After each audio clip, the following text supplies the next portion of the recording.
useful.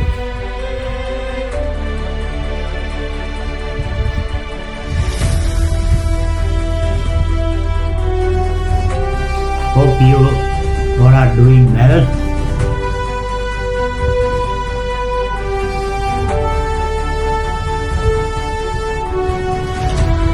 Last week, we talked about the stream of memories or river of memories. And our belief in rebirth. When we talk about rebirth, we don't mean that you will take birth as you are today. Memories come, memories go, and new memories are added, old memories are suppressed. So it's like a river. And that river of memories are independent of the material processes. The history, evolution, the material process. Because mind has got an independent existence. It is also different from consciousness, we have seen that. So it is from that standpoint we say you take rebirth. And the belief in rebirth gives you a larger field for exploring questions like what is good, what is bad, what happens to me after death, where was I before birth, is there any existence like that? All those questions are very relevant. So it gives you a larger field or canvas in exploring these vital, aesthetic, ethical, and existential questions. So I think that belief in rebirth is a very important factor in humanizing your life. Otherwise you become very mechanical. Otherwise you cannot think beyond your nose. And a lot of questions will remain unanswered. So if it is an invention of some rishi, it is a good invention. Like artificial intelligence or internet, it's a good invention. It gives you certain context in thinking, your own existence. So therefore, we opt for belief in rebirth. Not that you will be able to remember all that has happened in your previous births. I'm not giving you such hope. But it gives you an opportunity or a context in analyzing things and give a larger and wider meaning to life, so that you can accommodate some of the upsets in life, some of the conundrums and questions which you have no answer. So you will be able to at least ask those questions, even if you don't get any answer. And it is very aesthetic also, because you find yourself in a blooming flower or a rock there, or an animal or a crocodile or a bird. These are all maybe your own rebirth, let's say, or your own old grandparents manifested as or reborn as a flower there, or a bird here, or a crocodile here. Why not? Or a mosquito. So it gives you an idea of the web of life. It takes you out of your isolated understanding of yourself, and puts you in the context. But they call it parapsychism. Parapsychism. Meaning everything is one web, all life forms are one web. So I would strongly recommend, though I have no evidence, I can only give you logical reasons, aesthetic reasons, why we should believe in rebirth. So we opt for belief in rebirth. All religion, if not rebirth, at least they say you will live in heaven or hell or Pitriloka, or even communists believe that Marx and Mao is living in some Pitriloka. They believe. This is how human beings are. It gives you certain deeper anchor, ANCHOR, anchor in life. So today, we have analyzed it, explained it, and the causation theory, and how memories are deposited in the mind, how mind survives, the stream of memory survives the disintegration of the body, how we all are manifested in various ways across different lives. All those we have seen. That gives us some deeper understanding. So today, I am going to talk about the yogic siddhis, the power that a yogi acquires. Is it true? Is there any basis in that belief that yogi has acquires certain powers? So we have understood a yogi is one who has gone deeper than the world and the mind, and he established himself, or she has established herself in the spiritual center, which is called the Purush. So he got an elevated standpoint, perspective. From there, looks at the value of the mind and the material world. So he got a higher standpoint to analyze, to evaluate, to understand, to integrate his experience. That should be very, very clear. He is called a yogi. Yogi is one who has realized her nature as Nitya, Suji, Sukha, Atma. So he is established in that belief. Nobody can take him out of that conviction. And he lives that conviction. He is a yogi. So that gives you a better perspective about what happens in the theater of the mind and the theater of the world. So I think it is Archimedes who said, give me a lever and a place to stand. I can lift to the whole world. Isn't it? You need some space to understand what is going on around you. So that space to stand is that spiritual center, consciousness, or the Purusha. And from there, you are processing all your experiences.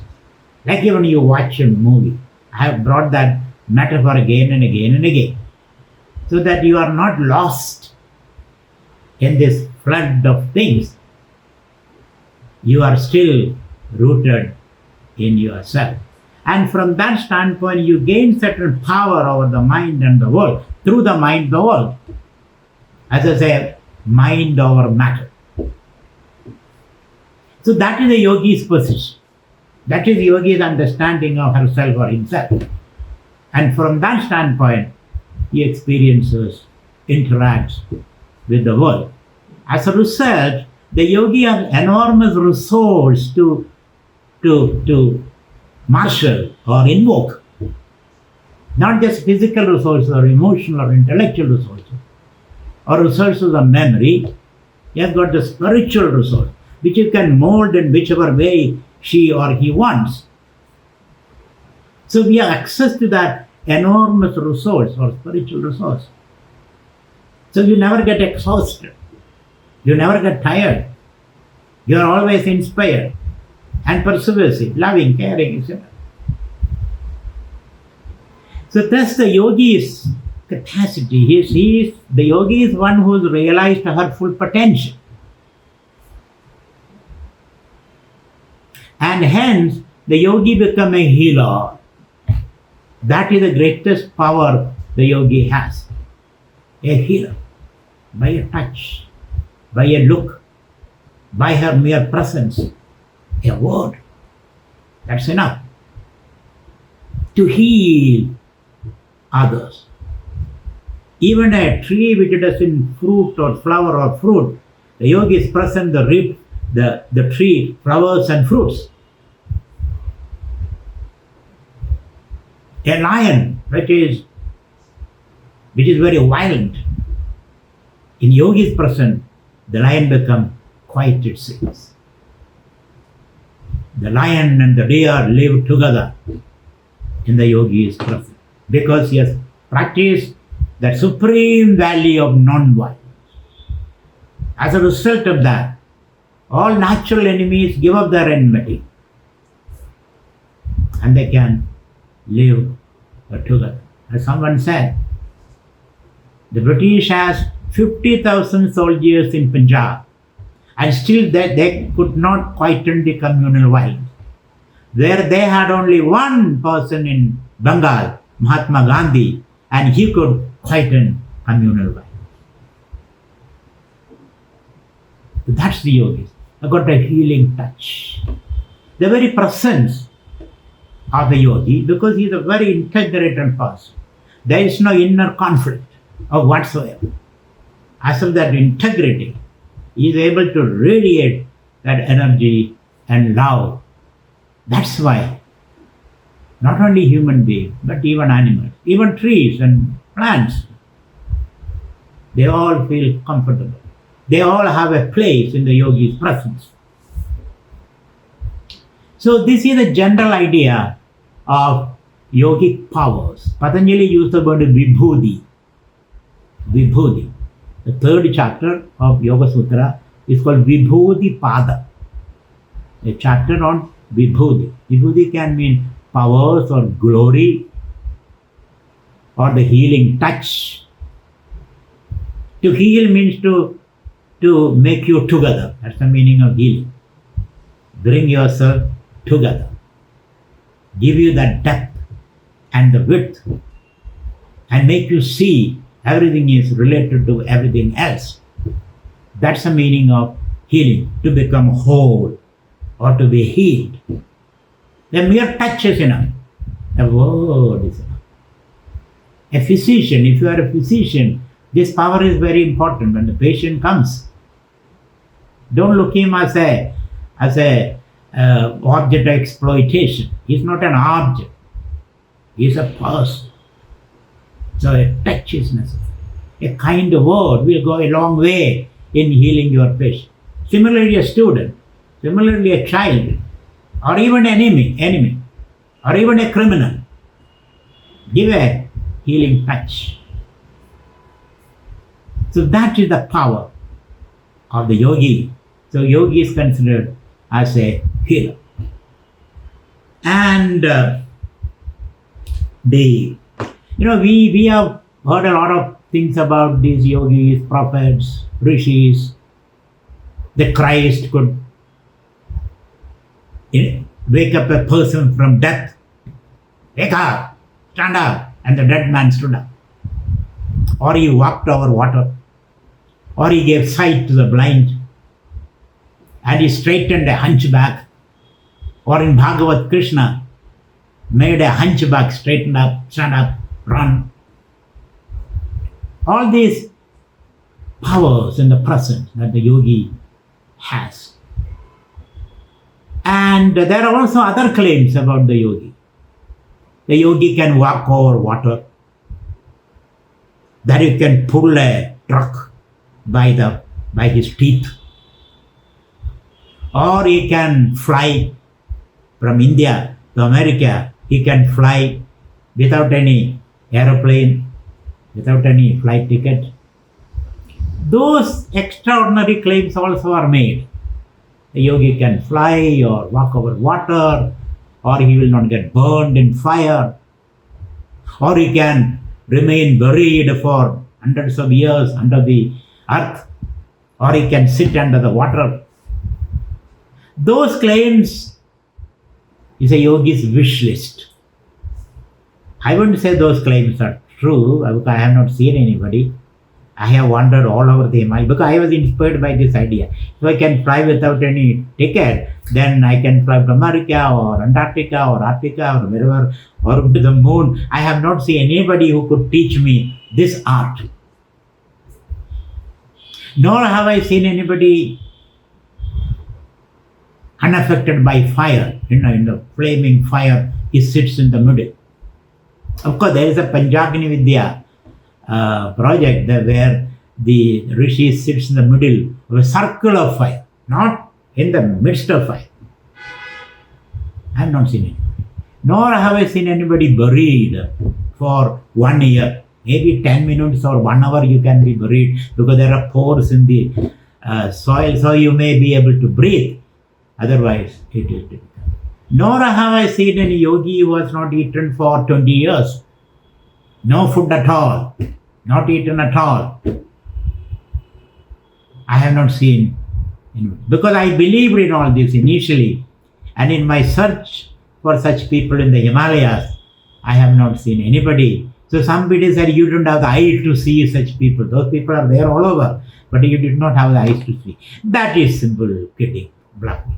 I don't believe that. If there is such a person, I must be able to see. But still, it's a wish list.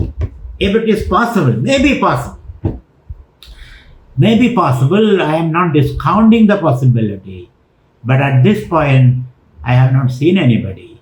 Nor I do really believe in it. But I do believe the yogi can have healing powers. By a touch, she can heal a people. At this point, I recollect a story from Ramakrishna Paramahamsa. One yogi came and he said, I can walk over water. Ramakrishna did not believe it. Can you show it to me? So he said, yes, I can show you. He just, the Ganga river.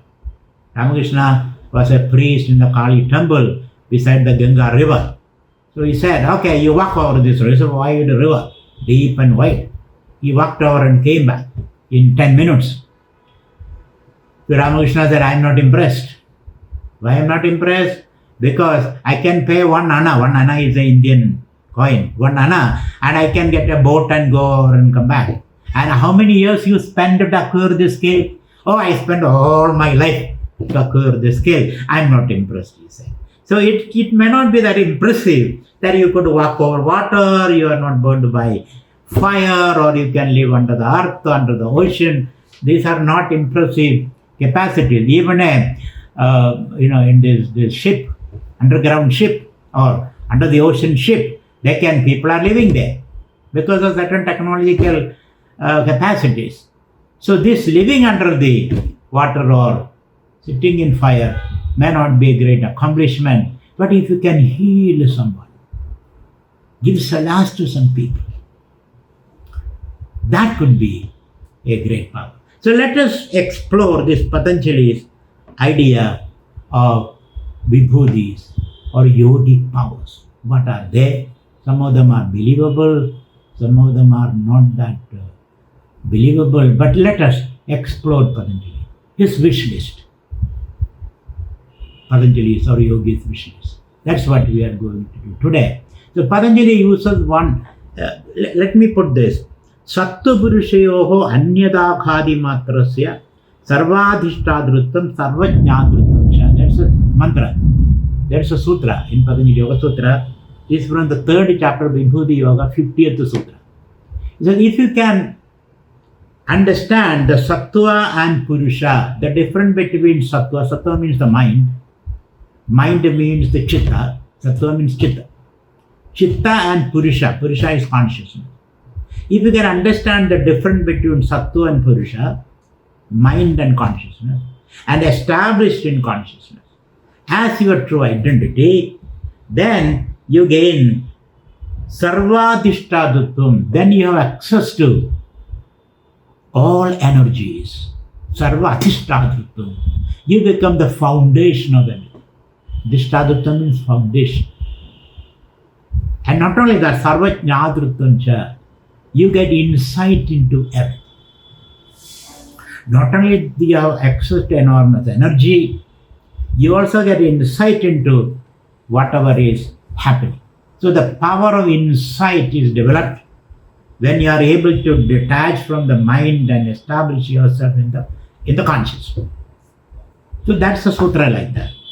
Sattva Purushayoho Anyadakhadi Matrasya Sarvadhishtadrutvam Sarva Jnadrutvam Cha. Now for that, Patanjali talks about samyama. You have to develop samyama.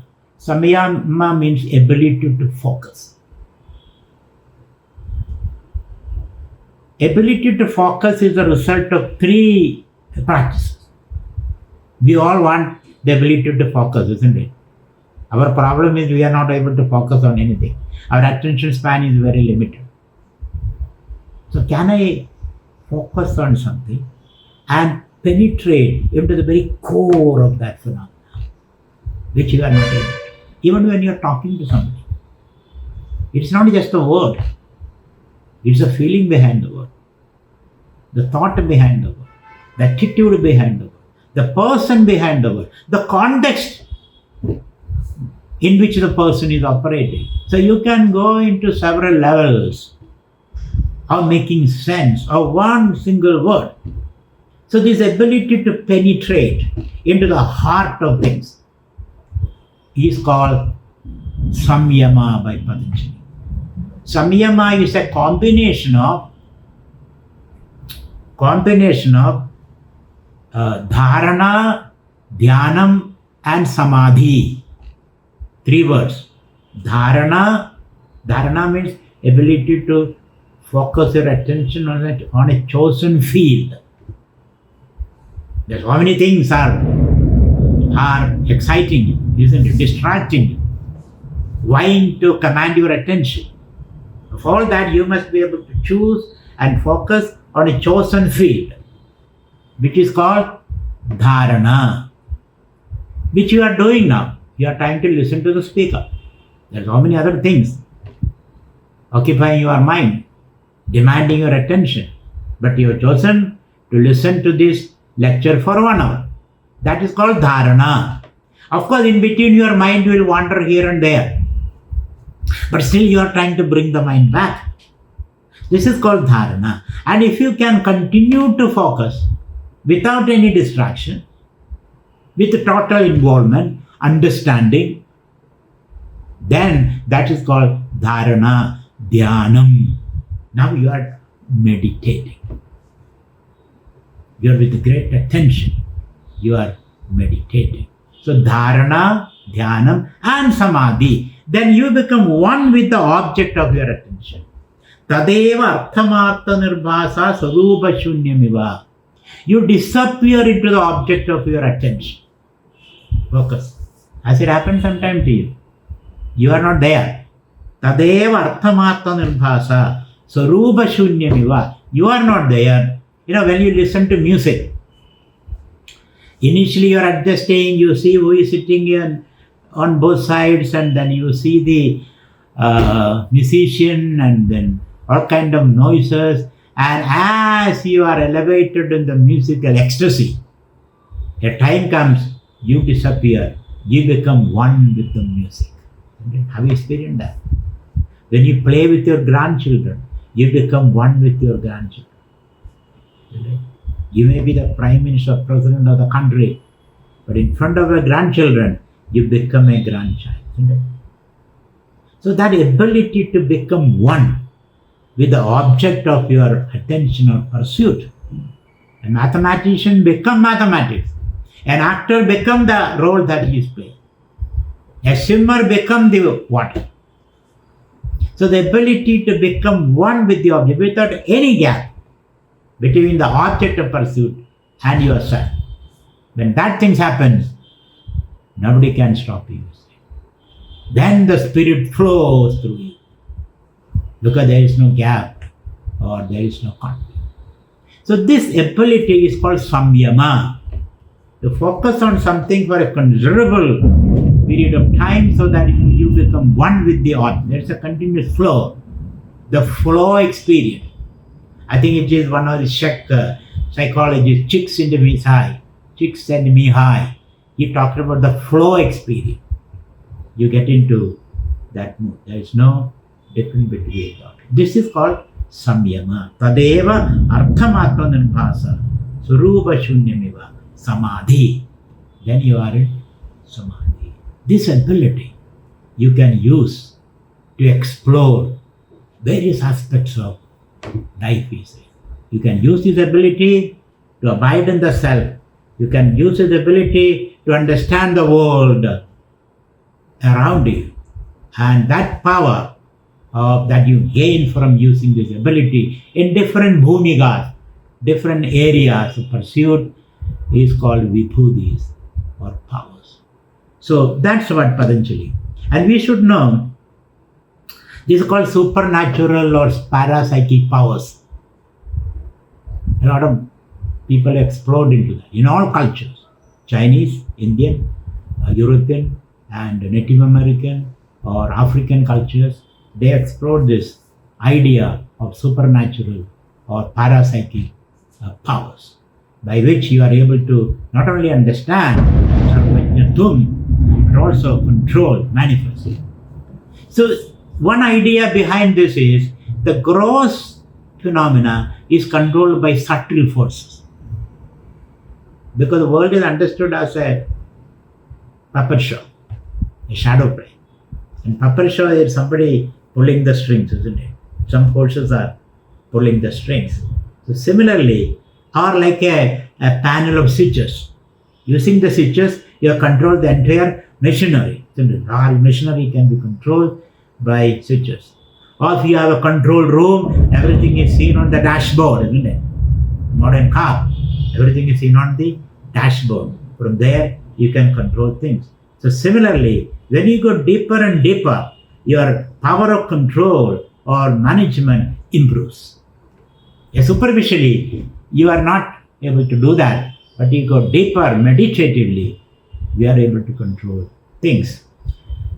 So these powers, which I am going to discuss, there is some problem also with the power.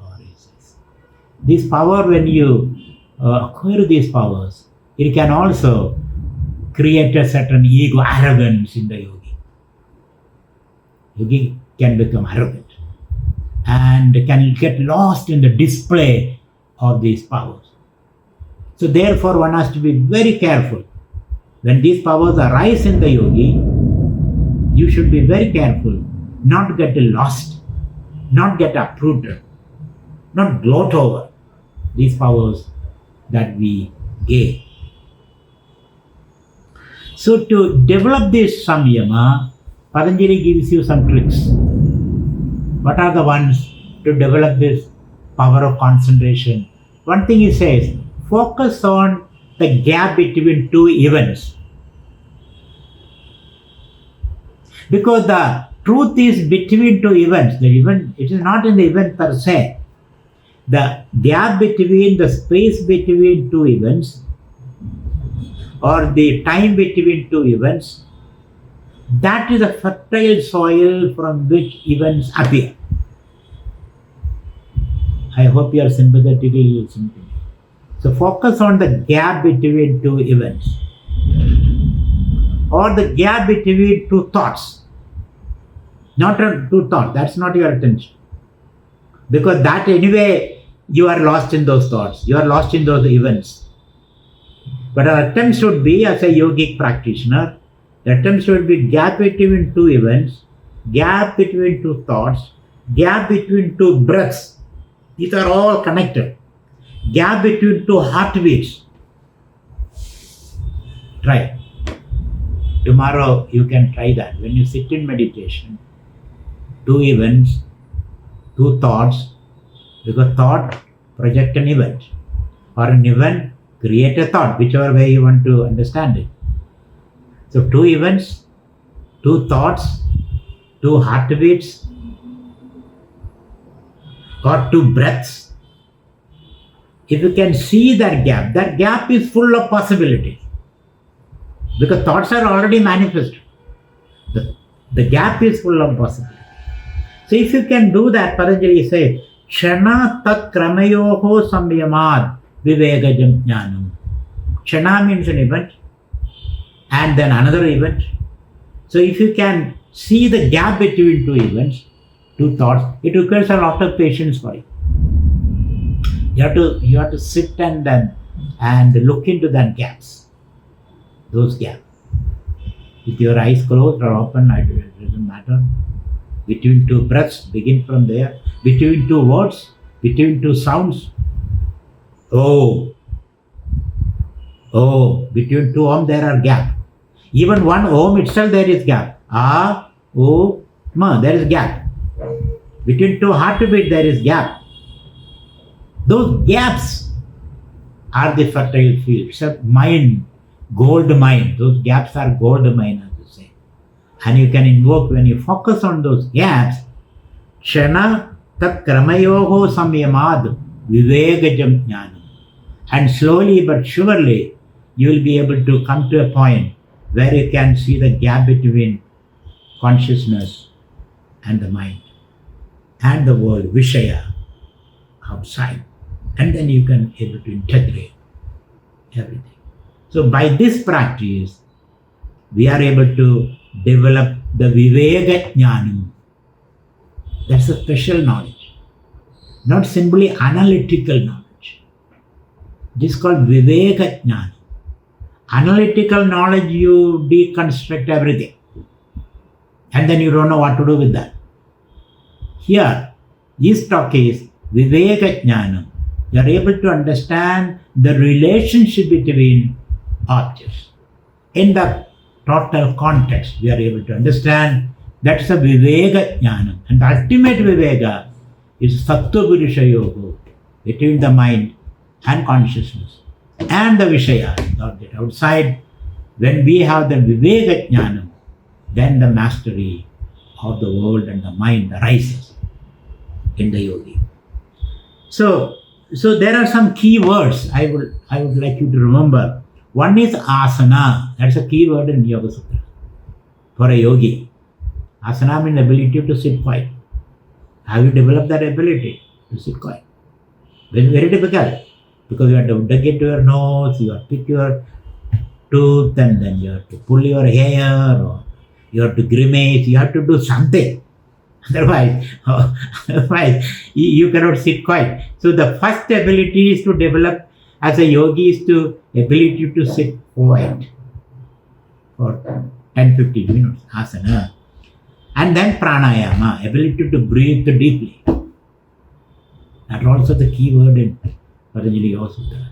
Asana, pranayama. And then viveka. Viveka is very important. Ability to understand what is what, viveka. And then japa. Japa means repeating. Oh, japa. Patanjali gives a lot of importance to that. Japa. Vairagya. Vairagya, ability to detach. And abhyasa, daily practice. Don't give up your practice. And then samyama, ability to focus. I would say these are the key words. If you can write down these keywords and meditate on that, you would have understood the whole spirit of yoga. I repeat, the keywords are asana, pranayama, japa, viveka, vairagya, abhyasa, and samyama. Samyama is a combination of dharana, dhyanam, samadhi.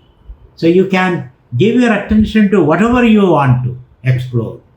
It can be mathematics, science, or driving, or running, or swimming, or running a family or a corporation. Whatever you want to do, your whole attention is available. Your whole energy is available. Then every undertaking becomes a healing experience. The yogi heals herself.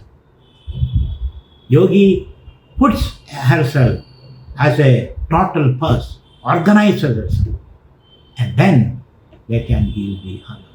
A touch is enough, as I said. Satya Sai Baba.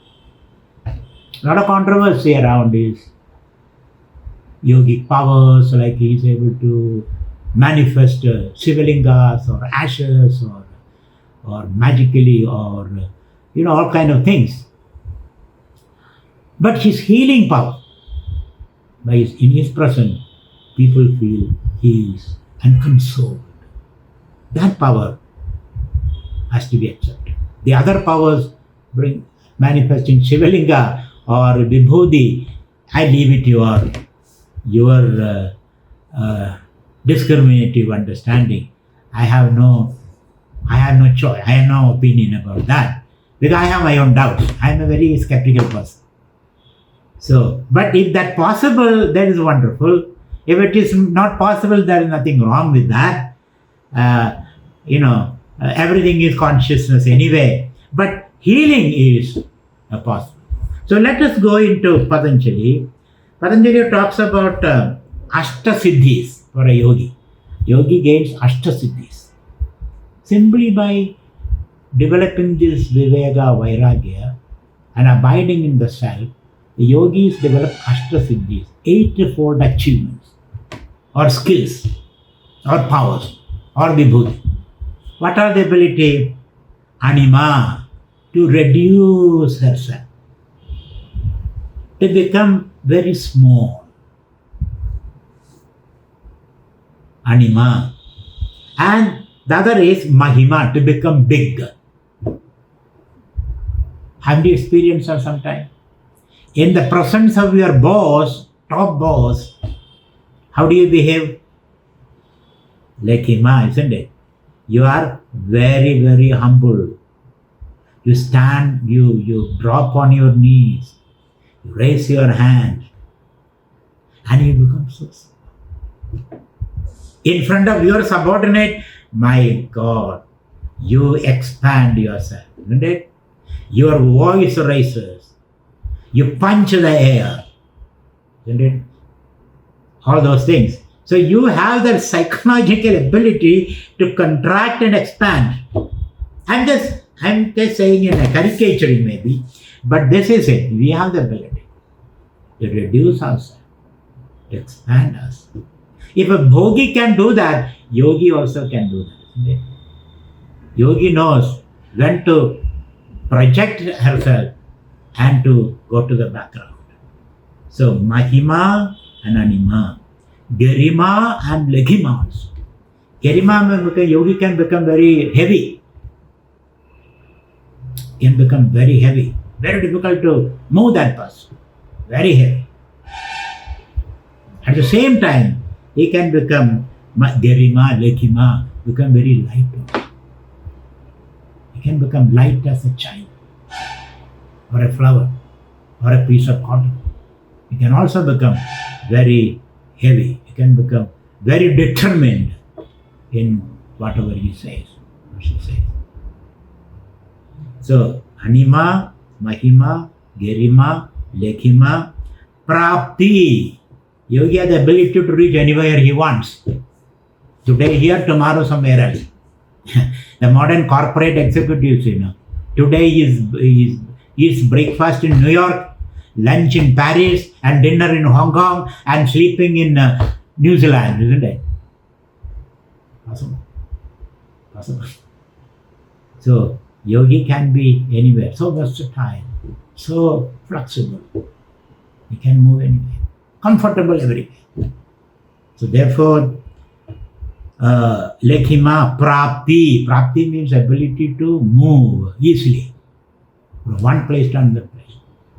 Sometimes yogi can exist simultaneously in two places.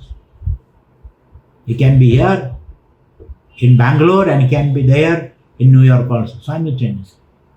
Of course, because of the internet and all that, it is possible. See, this yogic dream is being realized by technology now. I can be here and talk to you. I am living somewhere, you are somewhere else. So we are cut across all the distances, time-wise and the space-wise. So yogi can exist at multiple places at one and the same time. Then Prapti, Pragamyam. Yogi can fulfill all her desires. Their desires are very few anyway, isn't it? Yogi doesn't have many desires. But if he sets his mind on something, they will fulfill that. That's called Pragamyam, ability to fulfill desires. And then Ishitvam, control over the other, persuasive control. Yogi become very persuasive. Ishitvam, that sovereignty, that great power of command. Ishitvam. And then Vashitvam, self-control also. It is not that you control others and you have no control over yourself. You have control over yourself, mastery over yourself, and mastery over others. So these are the Ashta Siddhis. And these are all illustrated in the Hanuman story. Hanuman is a symbol of Ashtasiddhis. Hanuman could become small when he sees in front of Sita and Rama. Hanuman is very, very small. In front of Ravana, he twirls his tail and then makes a higher seat and sits in front of Ravana. Hanuman can become small, big, heavy, light. Everything is possible. And flying, these are possible. Hanuman exhibited all those capacities. So these are Ashtasiddhis and the various dimensions of the Ashtasiddhis. So I'll be reading some of the Patanjali Sutras where he talks about these siddhis using the power of samyama. And for our life, our modern life, the power of samyama means your ability to focus, concentrate, attain goals, and give your full energy, commitment. All these are meant by samyama. You are not distracted, you are a healthy person at the end of the day, and in your person, people are able to unfold their full potential. That's how we understand in the modern world the idea of these siddhis. So and then Patanjali also talks about Janma Aushadhi Mantra Taba Samadhija Siddhayaha. Some people get siddhis by birth itself. Have you seen such people? There are children, 3-year-old can recite the whole Bible or whole Vedas. Some children. Dance, music. So some siddhis are inborn siddhis. Janmajam. And sometimes we feel envious of such people. Inborn siddhis are there. Some siddhis are aushadhi. When you take certain aushadha, certain herbs, those areas of the brain is activated. Those memories are activated. All that you have learned in the past lives, they all come forth. So some people use certain herbs, certain potions to activate those hidden areas of the brain. Activates the genetic capacities. They use that herbs. Janma Aushadhi. I have seen, people use drugs, say ayahuasca, such drugs. They say, I went back to my past, up to the Big Bang. Then I went forward, backward. Now I am fed up with everything. Sometimes medicine can. Somam pibama, devam darshayam, amrudam bhavama. The Veda it is said, I drank the soma, then I saw the truth, and I become immortal. I'm not advocating you to take drugs, please. I'm just saying one of the Vedic words. And so, drugs or aushadha, mantra, chanting certain mantras. It is said that you go to the burial ground, pick up a half-burned dead body and then sit on that and then open the mouth of the dead body, put oil into that and put a wick and light the wick and then the dead of night at 12 o'clock and then sit and chant this particular mantra and then the whole night you will take a form as Mahakali and dance in front of you and you can command your services for whatever you want to accomplish. Did it make any sense to you? Certain people are doing that. Certain people do that. Chanting mantras and gaining power. Chanting mantras. Because they are reorganizing us. Mantra can reorganize. Mantra can reorganize your empire. So mantra, taba, tabas. Tabas means you sit somewhere and focus on whatever you want to do. So a scientist is doing tabas. Now you are doing tabas. Ability to burn up yourself, to marshal all your energy, to pursue a certain objective in life. That's called tapas. You can create your own energies. Isn't it? When you're focused on something, don't you get enormous energy? When you're passionate about something, you can walk miles, you can climb hills, you can swim miles on the ocean, you can dance for the whole day if you are really motivated. So we have this trapped energy within ourselves, the tapasvidana. Then of course samadhi, the samyama, when you practice yoga practices. The idea behind all this is you have enormous talents and energies latent in you, which we are not using. We are using only 5% of the brain power. We are using only 5% of the stem cells, which are all there in us. All those energies can be utilized, can go on and on. Now I would like to, so Ashtasiddhis, now I like to see some of the Patanjali's sutras. All that I said, Patanjali sutras. Let us see some of the sutras. The ability, the yogi gained the ability to see the past and the future. See the past and the future. Because he had that vision. A vision which penetrates the barriers of time. Because he has gone into the very source of things. From there, the yogi can look at. So what happened in the past? What shall happen in the future? That's why some of the yogis, when you go into the presence of the yogi will say, what happened to you? What happened to you? Once you are a child.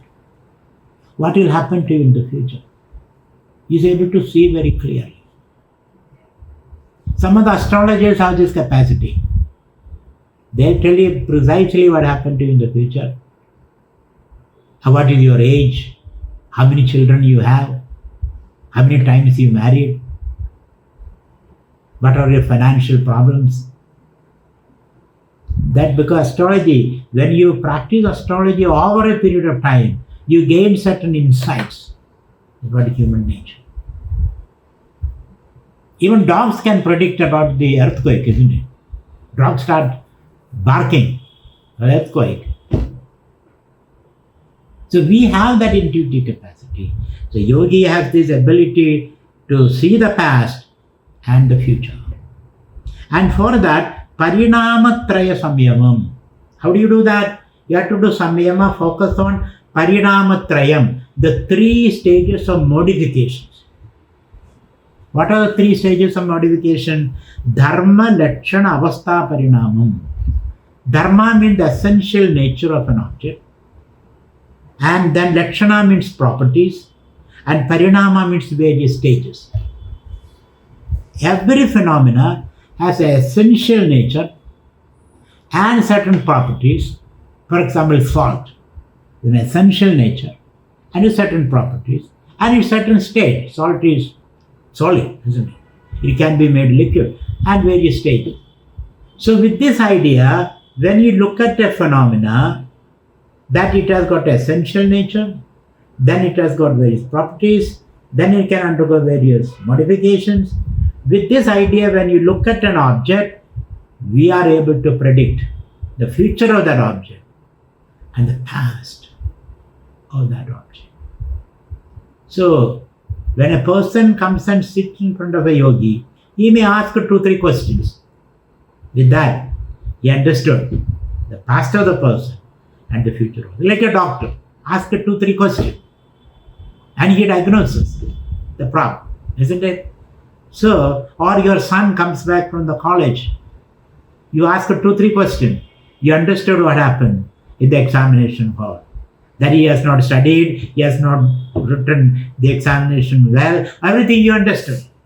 So you become a virtuoso that way. An ability to understand the past and the future. Yogi gain adita anagata jnana. Is it interesting? The capacity. Sometimes it can become a problem also. A couple went to a yogi to understand what were they in the past life. The yogi said in the past life, the wife was a cat and the husband was a rat. Now the problem is, when they look at the wife, husband look at the wife, she looks like a cat. And wife looks at the husband, he looks like a rat. Now full of problems. It is better sometimes not to know the past. Only yogi can integrate all that, not ordinary people.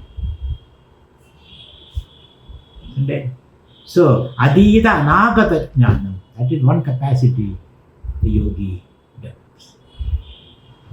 Then he says, skilled in communication. Yogi uses few words, few sentences, but he can communicate very effectively. Why? Samyama. He uses this power of samyama. On what? Shabda, artha, pratyaya, pravibhaga samyamam. He is able to clearly see the word meaning, and the way you understand the word meaning. Three things are there. You use words, the words have their meaning, and your understanding of the word meaning, depending upon the context. If you can distinguish between these three, the gaps between these three, very difficult, isn't it? Because we are so much lost in the magic of words that we don't know the word is only a signifier. It is not the signifier. Signifier means a pointer to an object. And the object has to be understood in its context. So Patanjali used separate them. Shabda, Artha, Pratyaya. So when someone uses a word, of course he has a certain phenomena in mind, but is he able to communicate that? Are you able to communicate whatever you have in your mind to the other?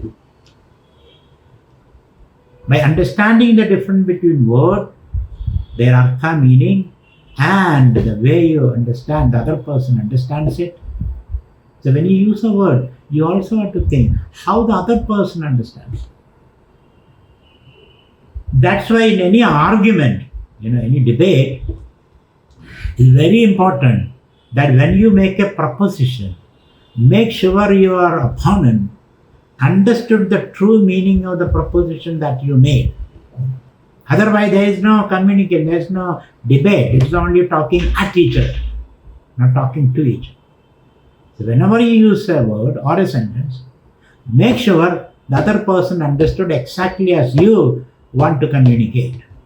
Otherwise, there is no communication. That's why most of the debate, not all the conversations, all end up in fight.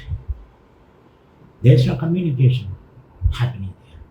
So Shabda, Artha, and the way it is understood, that Artha is understood. Samyama.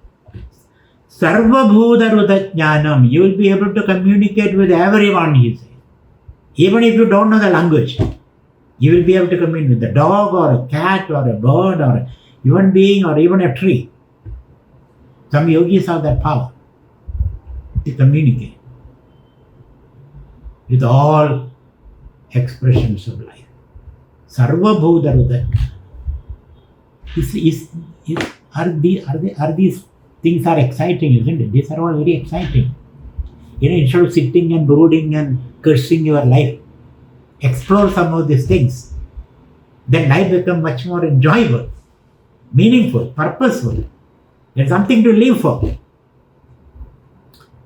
By deepening your life's experiences. So, samskara sakshatkarana. Now another thing. Samskara sakshatkarana purvajadi jnanam. By regressing into your past, by the rope of memories. You ask this question. What did I do? What I was 10 years ago, 15 years ago, 20 years ago, 1 year old, when I was the mother's womb. Where did I come from? This way. Go back. Samskara sakshatkarana. What is the root of my samskara, my memory back?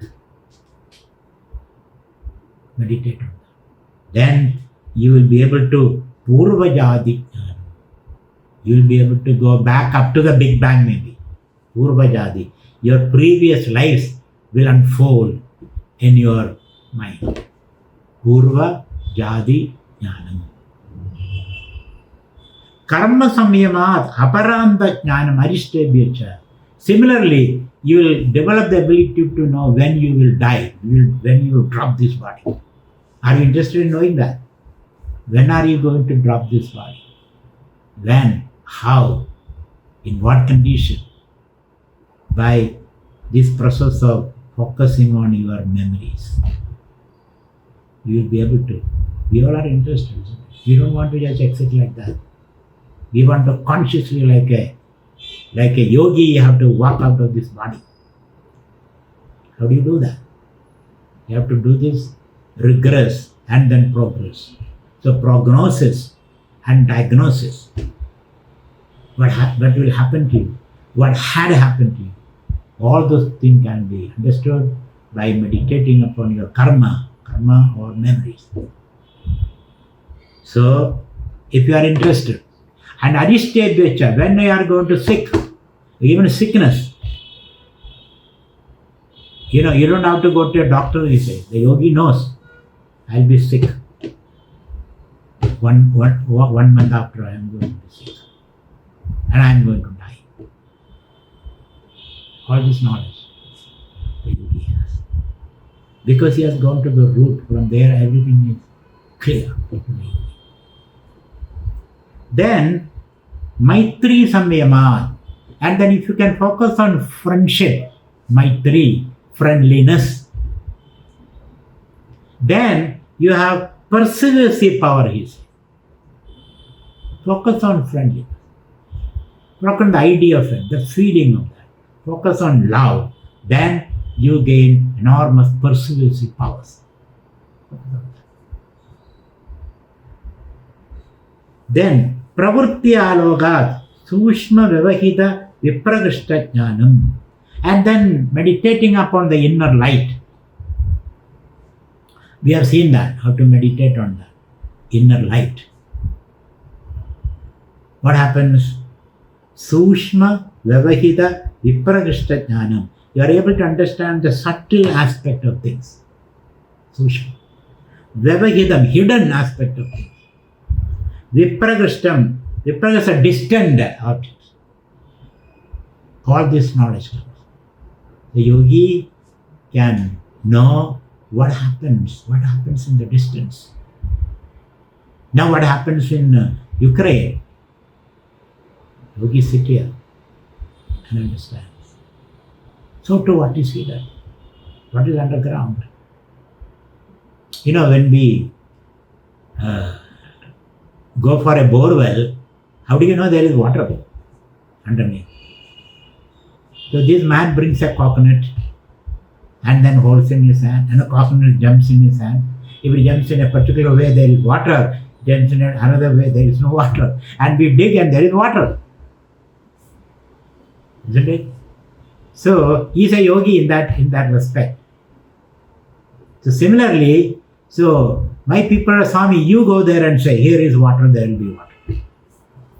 I said, no, I don't want to take the responsibility. I say, here is water, and you dig and there is no water, you will blame me. But there is some truth in that. So, Pravritti Aloga Sushma Vyavahita Vipragrishta Jnanam. Yogi gains. Yogi is a man of his words. Whatever he says becomes true, which we have experienced. Somebody comes and asks me, Swamiji, will I get that job? I have prayed for it. And Swami keeps his eyes closed. Yes, you will get it. And this man goes happily. And sure enough, after 1 week, he gets the appointment letter. That has happened. I don't know whether you can make a lot of that, but still, these things happen. So, Pravritti Alogat Sushma Vyavahita Jnanam. Surya Bhuvana Jnanam.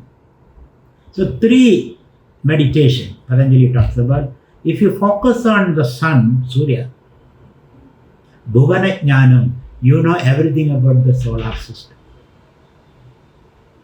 And in India, some of the astronomers, not astrologers, Indian astronomers, especially from Kerala, by simply looking at the night sky with this power of concentration, yogic power, they could understand fairly a good understanding about the solar system and what is beyond. And they have written books also. They did not use any instrument. They did not use any powerful antenna or anything. They could understand by using the power of the mind, focusing the mind. So, Surya, Chandra, Dhruve, 3 points are said. Focus on the sun or the moon and night sky, or Dhruva. Dhruva means the polar star. We will be able to understand what is going on in the cosmos, about the solar system, the galaxies and all those things, by merely focusing with the mind, without any instrument. And they have written books which have become almost true. The modern science is corroborating whatever they have written. So, then about the body. You can use this power of focus on the body. Nabhi chakre. If you focus on the Nabhi means the navel. You know, navel is the second brain. The stomach is the second brain. All your instincts are there. Meditate on that. Then you get a good understanding how your body functions. See, you are not using any instrument here. Just focusing on the body.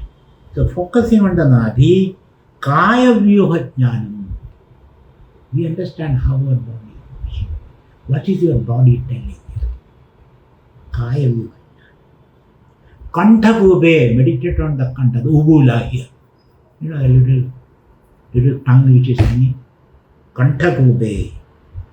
Then you get Chutpibasa Nubhati. You get a mastery of Chutpibasa, your metabolic activities. Hunger, thirst, digestion. Meditate on this. Kurma Nadi. So Kantha Gube and Kurma Nadi. Kurma Nadi is the Nadi which goes from the head to the heart. Kurma Nadi. Meditate on that. Sthairiam. You control, you become stable.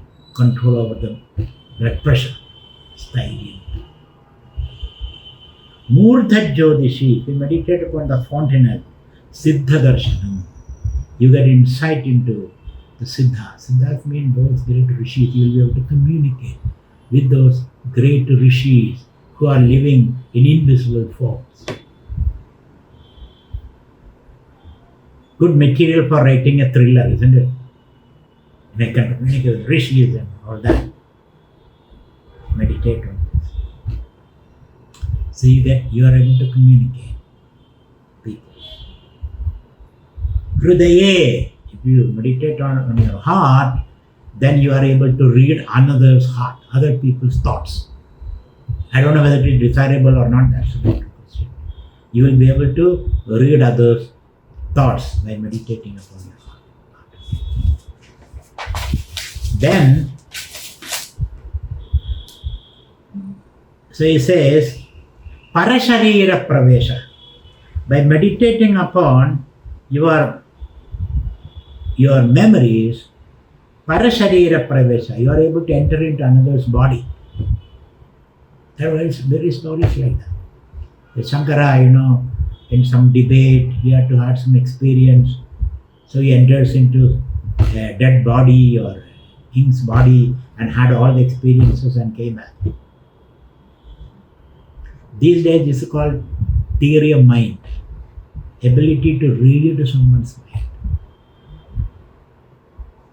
And we develop that ability just by looking. Especially the wives can read the husband's mind very clearly. The way he looks, the way he eats, the way he dresses. Because of the proximity, that ability has been developed. So, theory of mind, reading another thought. Then, samanajayat pajjalanam. If you can focus on your samana vayu is the digestive. In the stomach there is a digestive vayu, digestive fuel, let us say. By meditating on that, you will be able to remain unaffected by fire. You can live in a very hot climate. When it is extremely hot, you need a AC or a fan. Open the windows. Extremely hot condition. Focus on the samana vayu, the digestive fire in your stomach. You will be able to manage. Especially, these days, because of the Ukraine war, the fuel supply is limited, isn't it? So there may not be much electricity, so you need this power to meditate on the samana vayu so that you can live in very hot temperature. Then, kaya akasha samyamad, and then you focus on your body, and the body is situated in the akasha space. Patanjali claims you can become invisible. Invisibly slip up to the room. Is it not a good idea? So you are sitting in a crowd and then you don't want people to know that you are slipping out of the room. You can become invisible and slip out of the room. By focusing, by intensely on the body. So how do someone sees you? Because the light falls on you and then reflects. That's how you are being seen. So the connection between the light which falls on you is disconnected because your intensity. Nobody can see you. You can slip out. Shrotragasha samyama, sambodh samyama.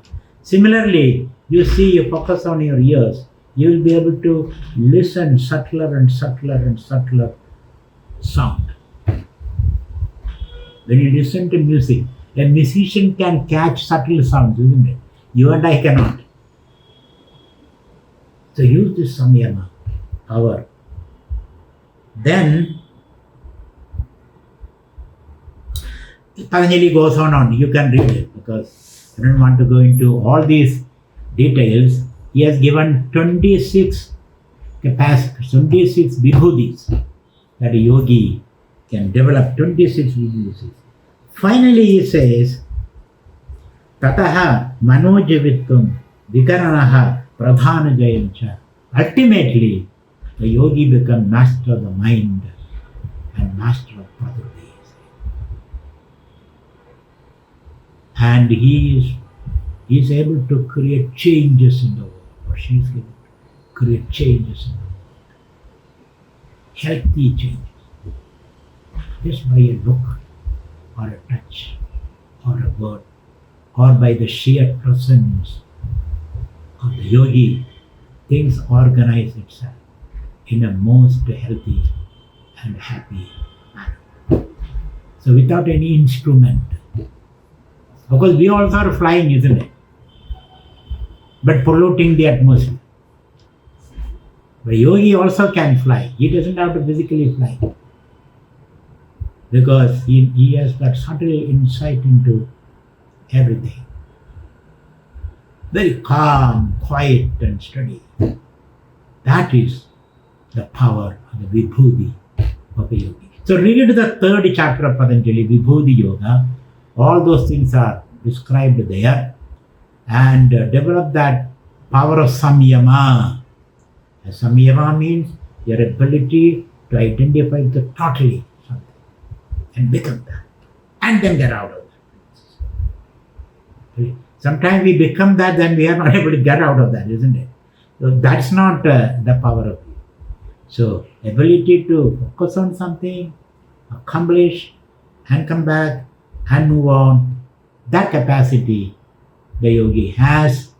He has got access to the infinite resource and also understanding of the functioning of everything. He is a sarvajna, all-knowing. As you say, the past, the future, come to the depth of things, just by the presence, everything will get organized. It's like a magnet around the iron filings. And filings move around and organizes itself. So friends, it's a very ambitious project that Patanjali presents to you, and he's teaching you and is challenging you as an individual to explore your full potential by the yogic practices. And mainly those 5 principles I told you, the Viveka, Vairagya, Samyama, Asana, Pranayama. By this you will be able to develop all these capacities. And Patanjali gives a warning also, but don't feel proud about it. Don't just demonstrate it, just to project your own ego, because they can become obstacles to the final self-abiding.